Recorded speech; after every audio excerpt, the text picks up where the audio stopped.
pass over to Sharon from Barnet Educational Arts Trust, also known as BEAT, and Adam Morley, who is an award-winning director, writer and producer who has a number of different roles, including his Barnet-based library and community arts company, Big Time. And we're going to just have a conversation around advocacy and arts. So I will pass over to you, Sharon. Great. Thank you, Francesca. So hopefully I'm going to reinforce a lot of what Jacqui's just said, but more on a local level rather than a national level.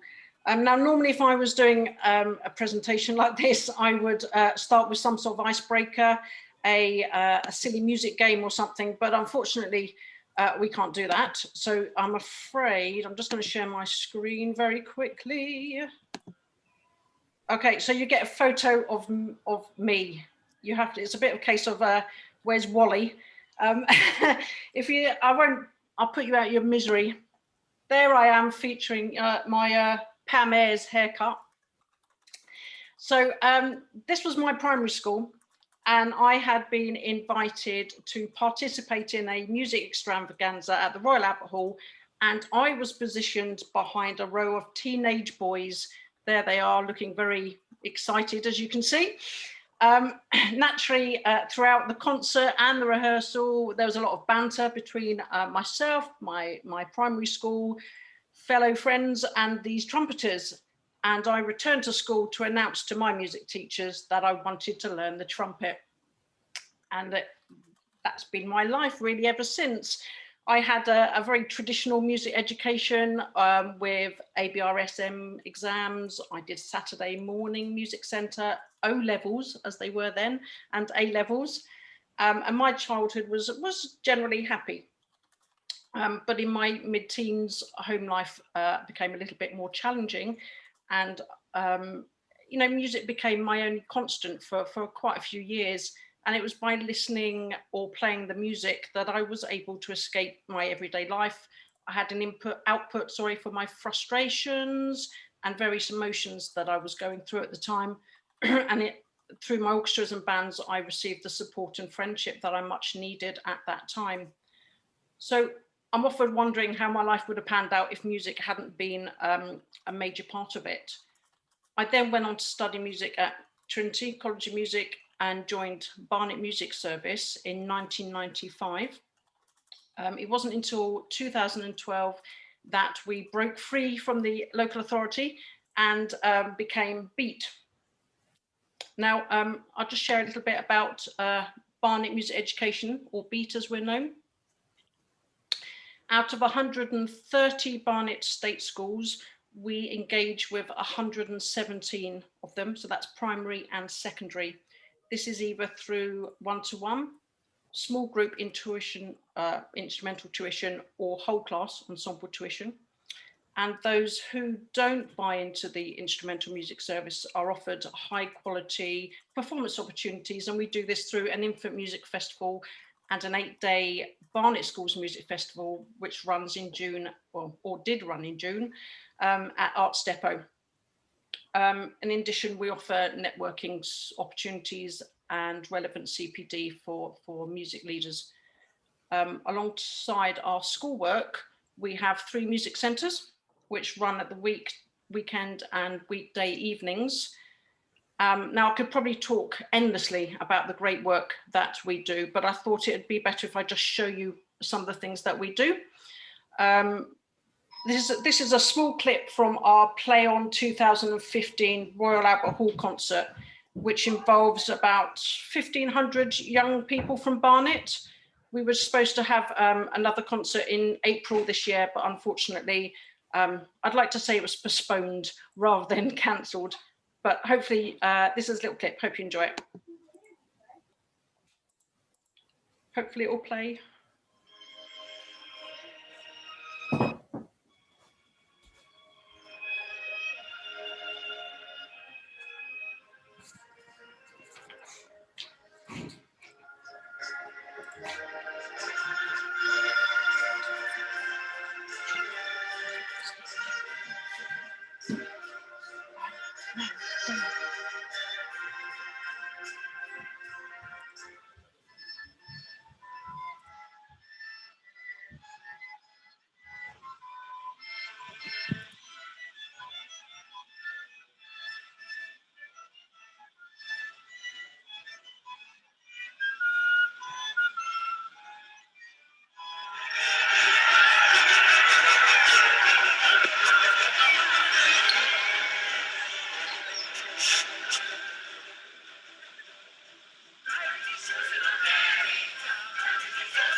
Great. So hopefully enjoyed that.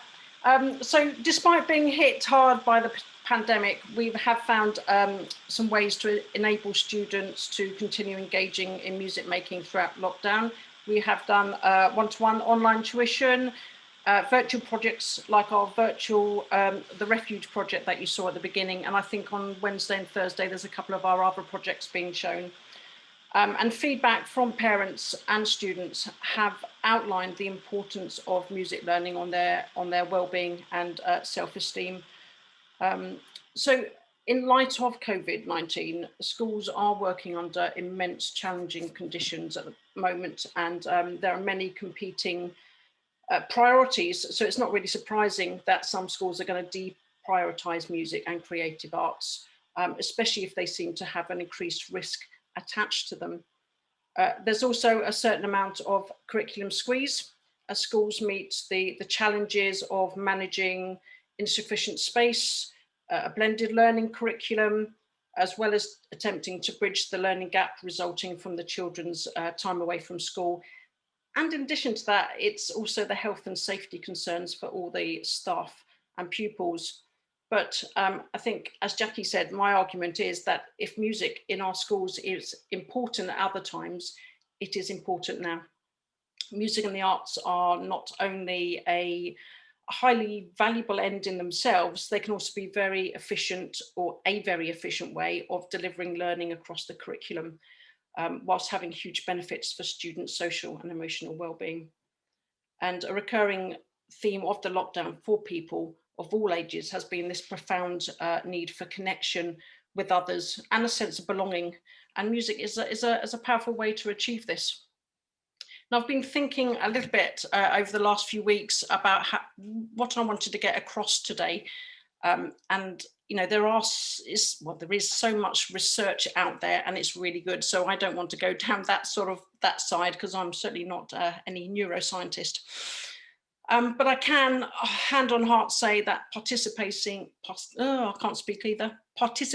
in musical activities, whether playing an instrument, singing, or just listening, stimulates a whole network of brain areas. I suppose it's a bit like a gym workout for the brain.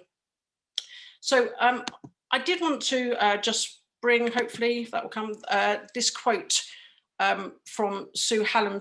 It's worth mentioning this research that Sue Hallam did, The Power of Music. It was based on her thought that music is what is important in and of itself, and everyone should have opportunities for active engagement with high quality music making activities. And she carried this research out on the impact of actively making music on the intellectual, social, and personal development of children and young people. I highly recommend it. It's a really good read. I'm not going to mention too much of it. I wanted to really go down my personal point of view on music and focus on 5 benefits that I use when convincing schools and governors to invest time and money in musical activities. So my first one is increased attention span and focus. So when I was studying for my O-levels, I found it easier to study if I had music on in the background. Didn't know why at the time. It was just that was the case. It was. I often didn't even recognise it or realise that the record had actually gone all the way through to the end. It was only when I had to get up and actually move the stylus back to the end. We didn't have CDs then. It was full-blown records. But I wasn't aware that our brain has this conscious and unconscious side. So while our conscious brain is focusing on studying, this unconscious side of our brain is hunting around the room for something else that's more important. It's a bit like if you're in an office and you're trying to do some concentrated work, and another colleague is sitting over there slurping their coffee or coughing or sniffing, and immediately your attention goes to those people.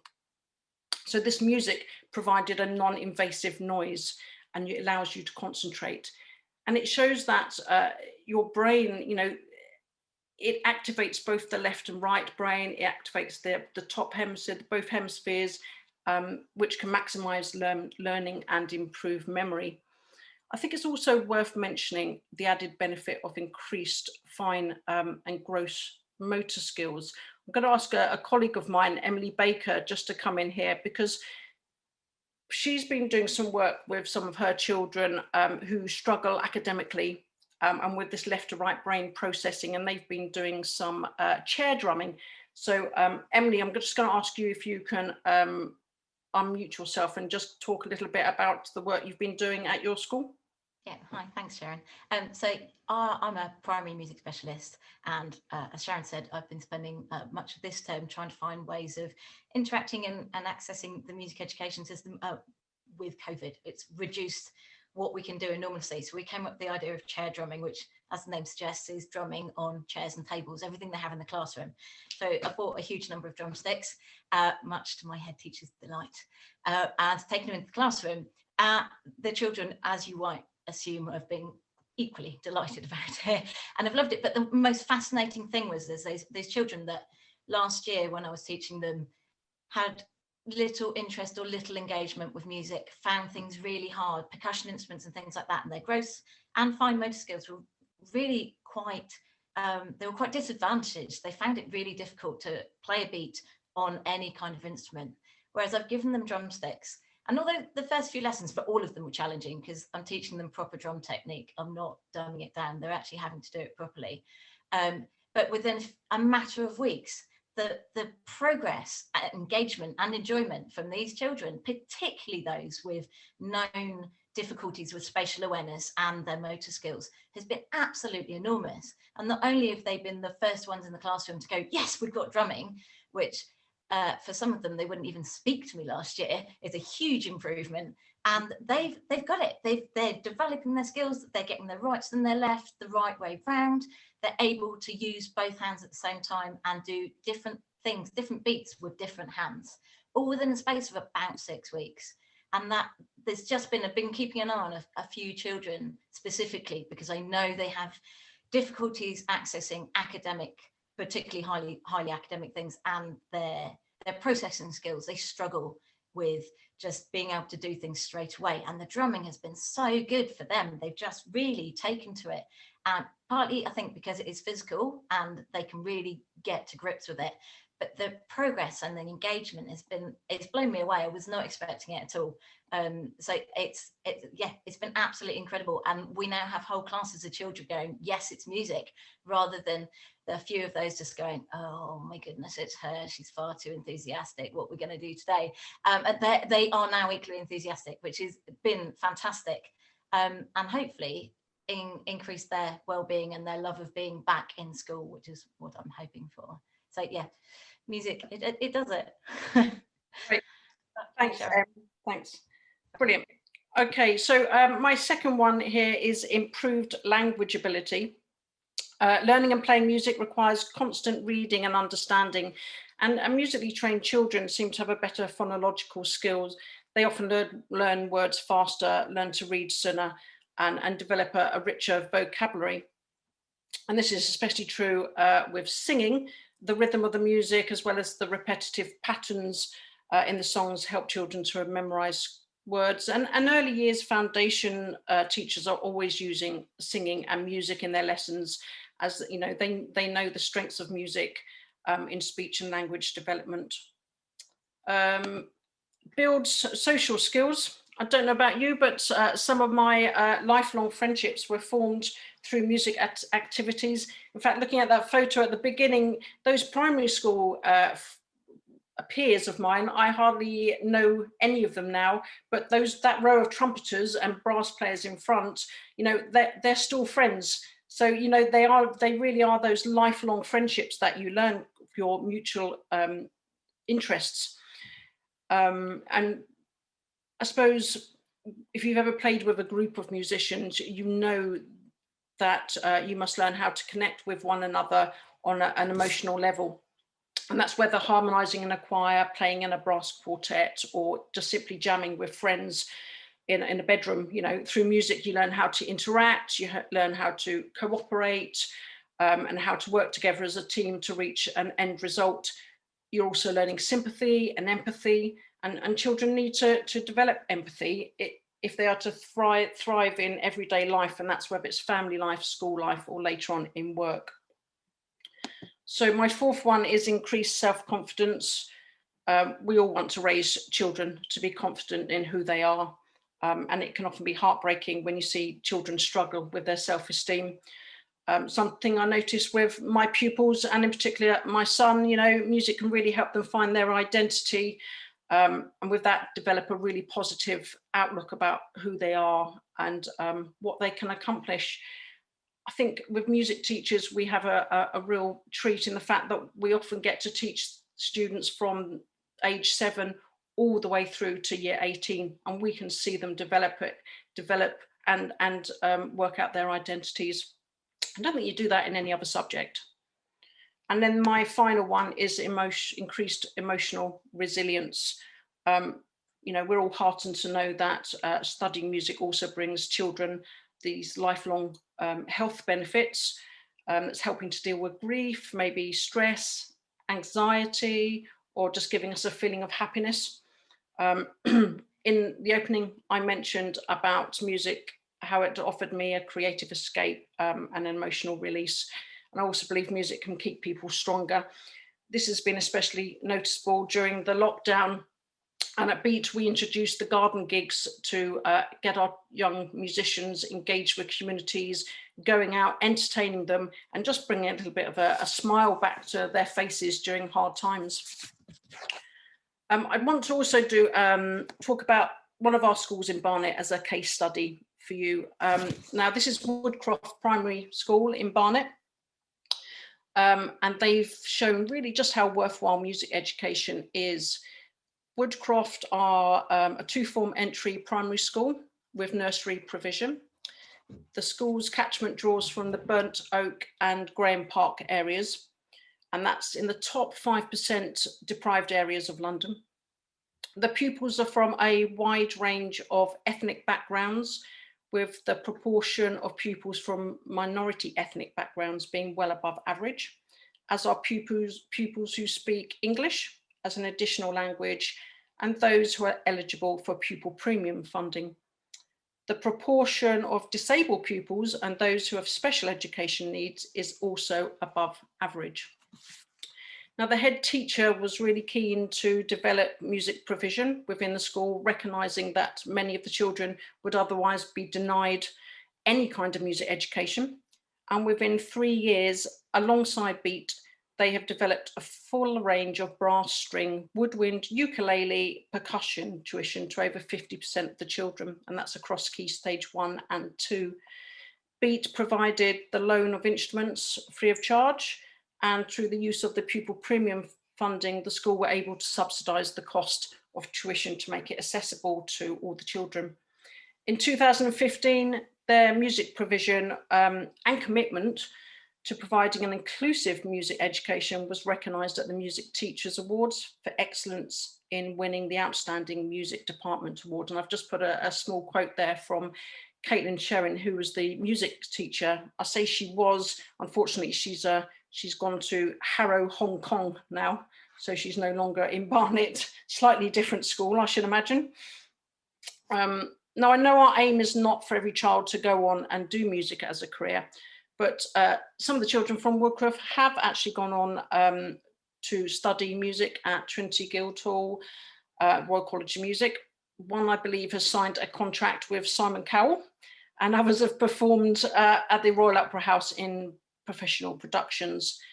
But more importantly, the overall progress, attainment, engagement and attendance at school for children involved in music provision has increased significantly when compared to members of their cohort who weren't involved. So with the consent of the head teacher, I'm just going to change my screen. It's a very small clip here from one of their concerts.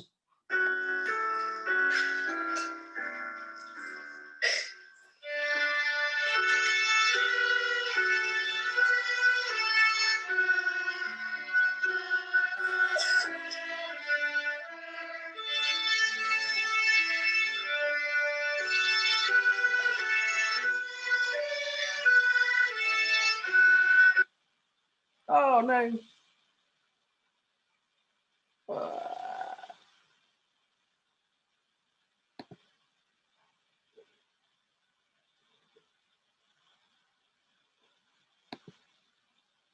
Okay, I don't think that wants to do it.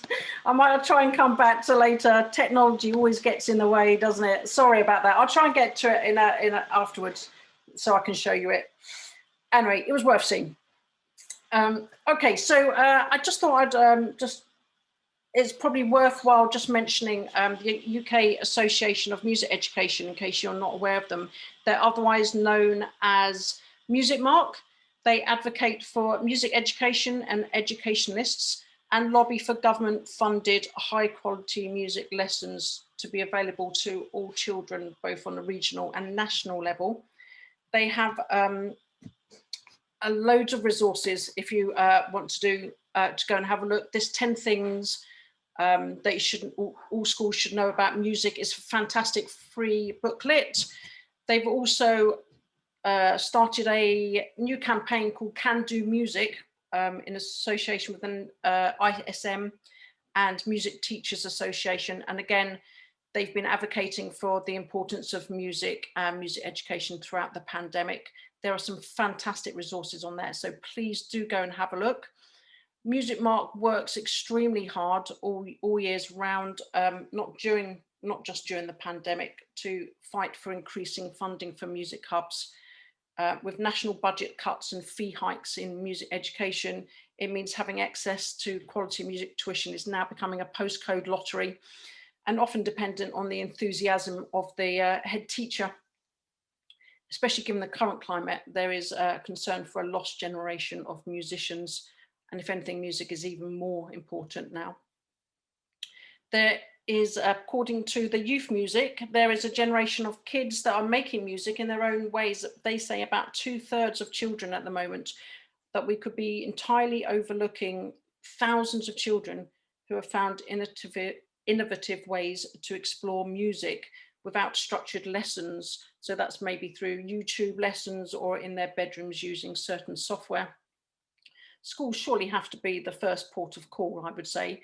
You know, all schools, regardless of how they are funded or managed, they have a responsibility to provide a rich and diverse learning experience that prepares young adults or people for adult life. And I suppose we're very fortunate in Barnet that we have some incredible music teachers and heads who really understand the importance of music and actively promote a musically enriched curriculum. So my final thoughts are, you know, advocates for music education are constantly pouring out these academic and social benefits, and well, as I have done today, really. But my question is really, are they not secondary? Now, I found a nice quote here from an American rapper and songwriter called Macklemore. He says, "Music is therapy. Music moves people. It connects people in ways that no other medium can. It pulls heartstrings. It acts as medicine." The fact is, children love music. You know, young children love whatever music they happen to hear. Music has the power to bring communities together for a common purpose. It doesn't care about your race, your ethnicity, or your sexual orientation. Learning music of another time and culture broadens children's minds and helps them develop empathy and openness to unfamiliar cultures. Music has its own intrinsic merit and needs no defense. I believe that parents can be more confident than ever that an investment in music lessons will deliver lifelong benefits for their children. So lastly, we should all learn music simply because music is fun. Amazing. Thank you so much, Sharon. That was excellent. Really interesting. I'm going to pass over to Adam Morley in just a second, and then there will be an opportunity to ask both Sharon and Adam questions at the end. So let me just spotlight you. There we go. Over to you, Adam. Hello. Can everyone hear me okay? If there's noise in the background, it's because there's 2 active rehearsals happening as we speak, and I'm sat in a room between both rehearsals, so you might hear different pieces of music flowing in. And it's so exciting to be in that place now, to be working again, which has been tough for everyone over the last 8 months or so. So I'll be very concise. I'm a West End director essentially, but I do lots of different things, and I run several different companies. And I'm a high employer, especially of graduates, in theatre and education, in applied theatre, mainly private and corporate sectors. I tend to shy away from public sector work for various reasons. And then I grew up in Graham Park, so where Sharon was talking about, and I've lived in Barnet my entire life. So it was important for me to give something back, and I started an applied theatre company, a charity as well, that looks after education, arts and culture, and work across communities. And over lockdown, we found suddenly hundreds and hundreds of graduates, 2020 graduates, who were just in a terrible position, and our focus shifted to a slightly older age group. And by the way, I love the Barnet and culture for youth. I think that's absolutely brilliant. Well done, guys. But we had all these graduates that I get employed a lot by universities to come in and direct shows and drama schools. And then I go after 6 weeks, and sort of they get a showcase with a nice little bow on it, and then off you go, and that's it. I was so pleased to see Middlesex University put a really strong alumni website together, looking after their graduates. But a lot of people haven't done that.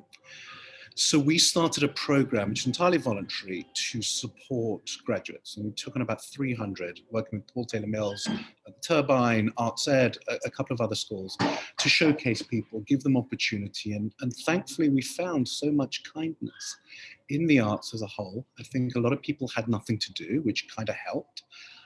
But we found there was a lot of sympathy. And what was already a very difficult journey, especially for students who maybe haven't gone to one of the more prestigious drama schools, that doesn't mean that they shouldn't have equality of opportunity. And anyone that knows me knows I'm a real pain. I can be very difficult, I can be combative, and I can be adversarial when I think there's injustice going on. And one of the things that I love is working with young people, especially the students I'm working with at the moment. And we were talking about this before Jacqui and her absolutely brilliant speech, which was fantastic. Thank you, Jacqui. About inequality and racism and those problems. I'm very conscious of the fact this is all white, as far as I can tell. That needs to change. We need to do better, quite frankly. It's not a criticism or an attack.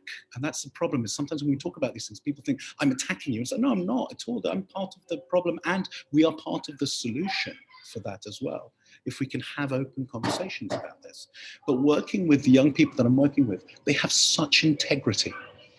And I learned so much from working with them. And what I'm trying to do is continue the employment. So we're doing with West London, London Borough of Ealing, we have a schools tour about something, again, that we've touched on a lot, coming up about wellbeing. And I put together a pitch saying we can I'm using active musicians from lots of different universities and schools to bring them together to create a series of activities and workshops, all done in COVID safe way, and going to EYFS Key Stage 1, Key Stage 2, to really look at a vocabulary for well-being and different ways of tackling it. And again, the wonderful work Sharon's doing. I think that to help inspire and all the great things we've heard, but also the importance that arts and education plays for a path for employment. For arts graduates, because we can have these wonderful ideals, and there's lots that all the benefits we've spoken about today. One of the things that Jacqui was talking about was sustainability, was employment opportunity. And theatre and education and applied theatre has traditionally been a huge employer, especially for people who, again, through no fault of their own, but maybe the agents don't go to certain showcases, so they're not being signed up by an elite group of agents, and their opportunities are limited. And that's all gone.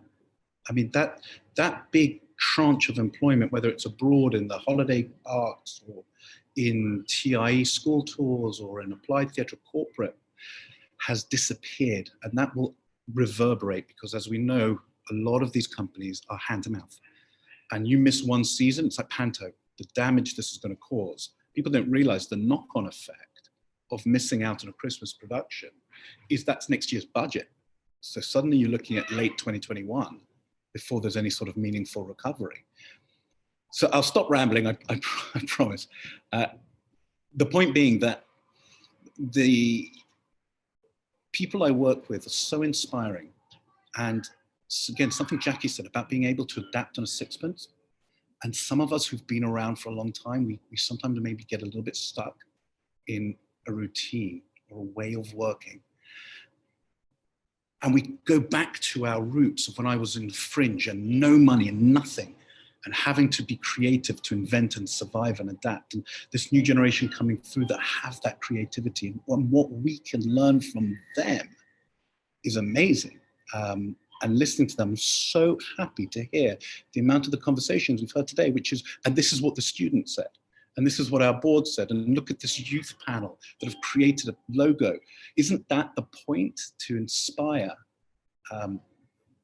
these young people, to give them that opportunity, the equality of opportunity? Because we know that for me, drama was a safe space.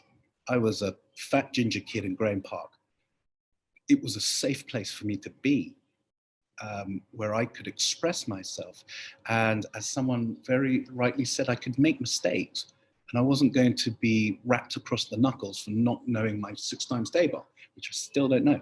And I want that for everyone, not just someone who went to Oxford and then went to RADA. That's not fair. We need to change that. And the best way to change that is from the grassroots up, not trickle down. Trickle down's never worked, in my humble opinion.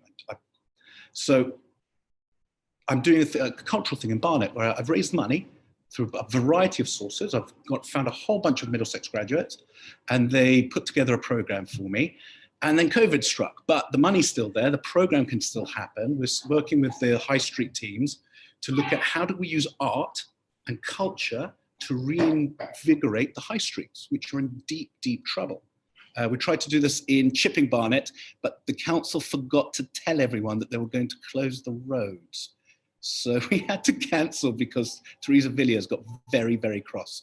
I was like, brilliant, so you didn't tell anyone that was something. But anyway, that's neither here nor there. The point is that, again, looking at that, and I think with Shape, that gives us so much opportunity to work with corporate, to look at a value added, say all those buzzwords that people like to hear, to create sustainabilities and pathways to a sustainable career in the arts for young people, so that it doesn't matter what background you come from. It's no longer the plaything of a few who can afford it. It is opportunity for all. So we have that diversity of voice, and Barnet is such a brilliantly multicultural borough. It's a 50-50 split. It has the highest 0 to 5 population in the country, and it has the highest 65 plus population. It's above national average is what I'm trying to say, and in London it's the highest.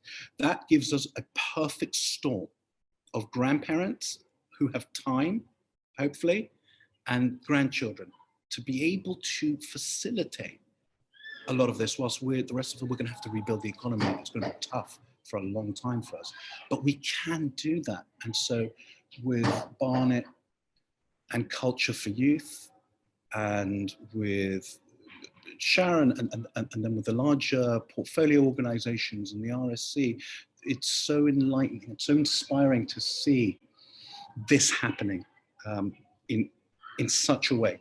So yeah, essentially that's what we've been doing, is employment. It's just like, you're a graduate, where did you go? Did you miss your showcase? Brilliant, come with us.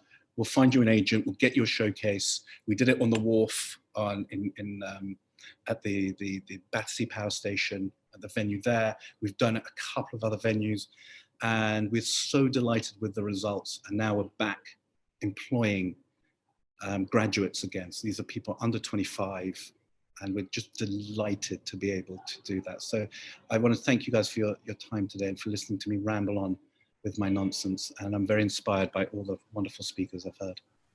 Thank you so much, Adam. That was really fantastic. Yeah, I think it's extremely important to make sure there are employment opportunities as well as advocating for the arts. You know, why is it good? How can we then have those progression routes into jobs and to careers within the arts as well? We actually do have a panel later on this week about creative careers, and I can pop that in the chat, or one of my colleagues will pop that in the chat now. Let me just spotlight Sharon as well. We're going to come out into a Q&A. So if anybody's got any questions for either Adam or Sharon, feel free to unmute yourself or pop them in the chat. I'm actually going to start with a question for both of you about how can we work together to better advocate the benefits of the arts at this difficult time. So how can we bring the arts, different arts organisations together across Barnet?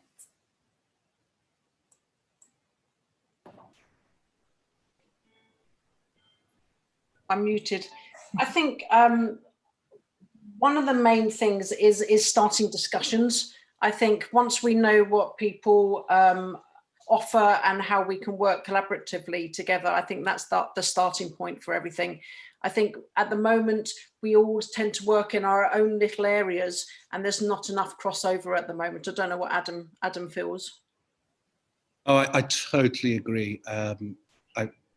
I find as well, sometimes traditionally we've all been like, had our little fiefdoms, Sharon. So we've had these little areas which are ours. And because it's always been such a competitive environment, sharing isn't natural because we live in such a fragile world. And look, COVID has shown us how fragile our industry is. And actually the only way we can move from that point is through uniting. So with what we're doing right now is absolutely brilliant. It allows us opportunity to discuss and share resources, knowing it will benefit all of us rather than just trying to sustain our own individuality, if that makes any sense. Yeah, I think the cultural education partnership, I mean, it's already had some great results for BEAT, for collaborating with Middlesex University. We've already started.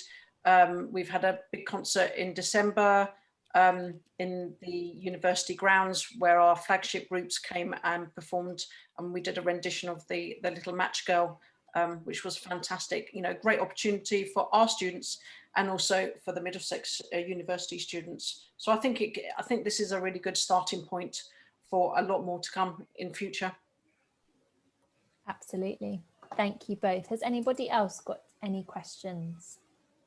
Francesca, can I just jump in again? Sorry, it's Louisa from Arts Depot. I just wanted to follow up and say it's so lovely to hear you both speaking and both mentioning other organisations in Barnet and things that are happening. And as you said, Adam, I think it's so easy to notice pockets of people who are falling through gaps, like graduates at this time, or freelancers I know are struggling at the moment, and we all work with a lot of freelancers.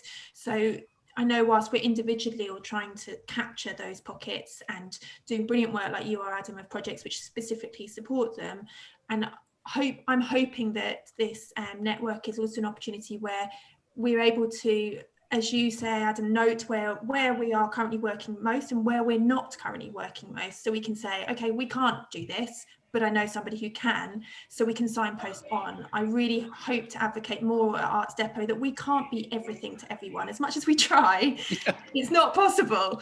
So I really hope that we get better at knowing who our neighbours are and what they're doing, which takes work to keep having those conversations, and because they're changing constantly, staying abreast of what that work is.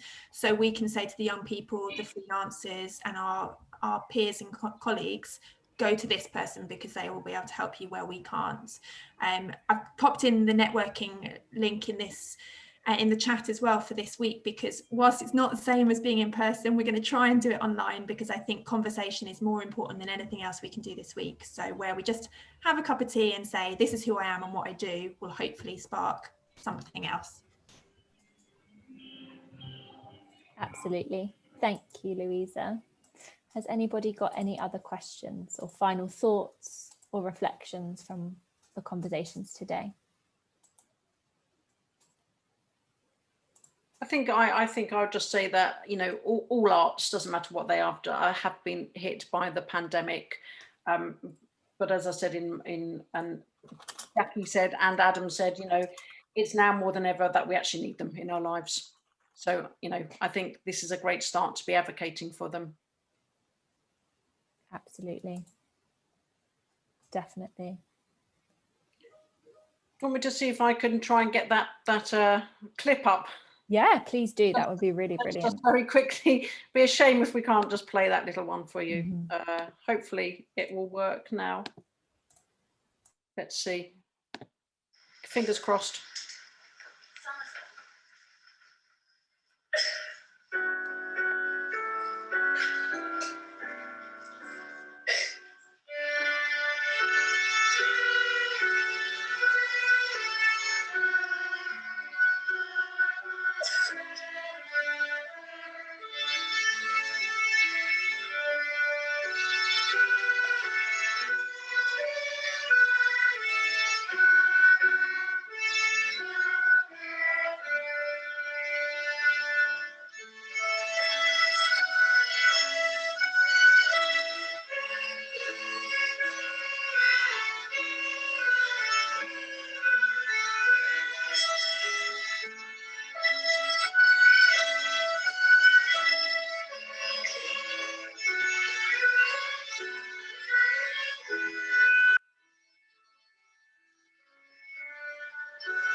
Brilliant. It worked. It worked.